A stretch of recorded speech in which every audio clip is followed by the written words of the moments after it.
Penangkapan pengguna narkoba di Kampung Bahari, Tanjung Priok, Jakarta Utara berlangsung dramatis. Penggerebekan kampung narkoba itu diwarnai saling kejar antar aparat dengan pelaku.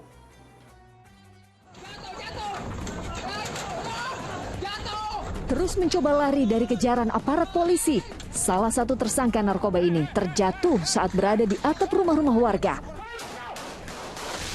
Pengejaran terus berlanjut di area Kampung Bahari, Tanjung Priok, Jakarta Utara. Tak jarang tembakan peringatan dikeluarkan.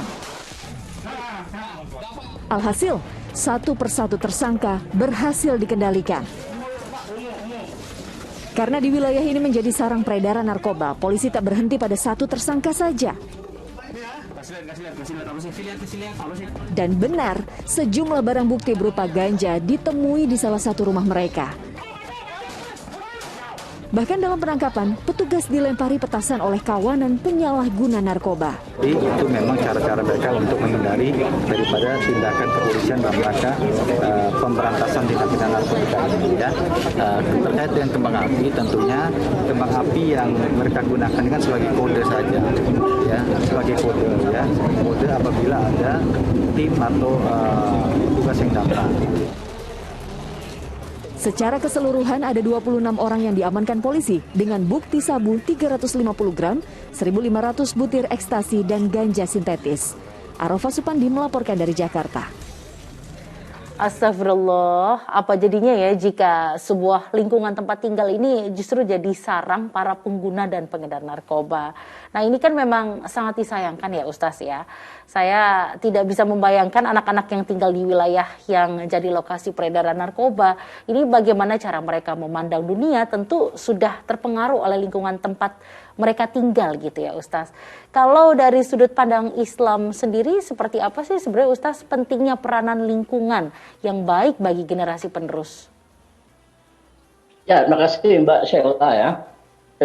Islam sangat jelas memberi gambaran bahwa lingkungan itu berpengaruh besar dalam pertumbuhan anak, remaja dan siapapun ya dalam masyarakat. Ini kita bisa baca dari hadis Nabi Muhammad SAW yang suatu saat beliau mengatakan, beliau bersabda ya, kullu mauludin yuladu alal fitrah, bahwa semua anak yang dilahirkan itu dalam keadaan fitrah. Fitrah artinya suci. Ada ulama yang mengartikan Islam ya, keadaan fitrah itu keadaan bertauhid kepada Allah. Orang tuanya lah yang membuat dia berubah menjadi memeluk agama lain dan seterusnya itu. Ini hadisnya sangat kuat diriwayatkan oleh Imam Bukhari dan Imam Muslim.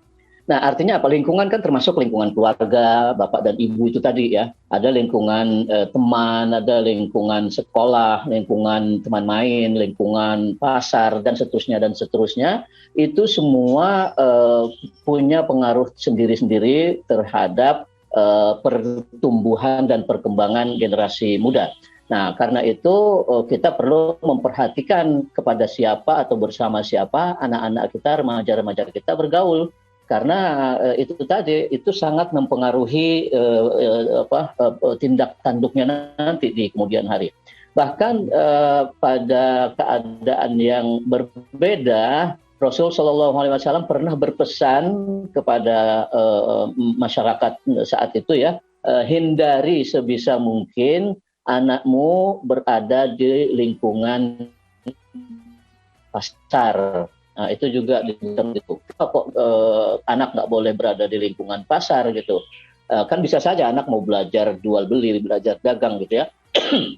Ternyata kan di pasar ya ada orang yang bertengkar gara-gara berebut pelanggan, antara pembeli dan penjual berkelahi karena harga tidak cocok dan seterusnya dan seterusnya. Nah, itu sebisa mungkin dihindari karena bisa jadi anak akan terbiasa melihat hal seperti itu, nanti dia akan mudah berkelahi, akan mudah cekcok dengan orang lain, dikit-dikit marah, dikit-dikitan gitu. Rasul mengatakan hindari sebisa mungkin anakmu berada di lingkungan pasar gitu. Nah, itu semua dari hadis yang pertama maupun yang kedua mengisyaratkan betapa lingkungan sangat berpengaruh. Termasuk tentu saja lingkungan sekolah. lingkungan main, teman-teman bermain dan seterusnya itu ada pengaruhnya kepada anak, saya kira gitu, Mbak Sheila. Ya baik, tentunya memang lingkungan itu sangat berpengaruh bagi tumbuh kembang seseorang gitu ya Ustaz. Tapi insya Allah kita sebagai orang tua dan tentunya kita sebagai generasi muda harus bisa berpikir lebih bijak dan tentunya lebih baik. Jika memang lingkungan di sekitar kita tidak baik, insya Allah kita sendiri bisa memutuskan dan tentunya bisa tidak terpengaruh oleh lingkungan tersebut.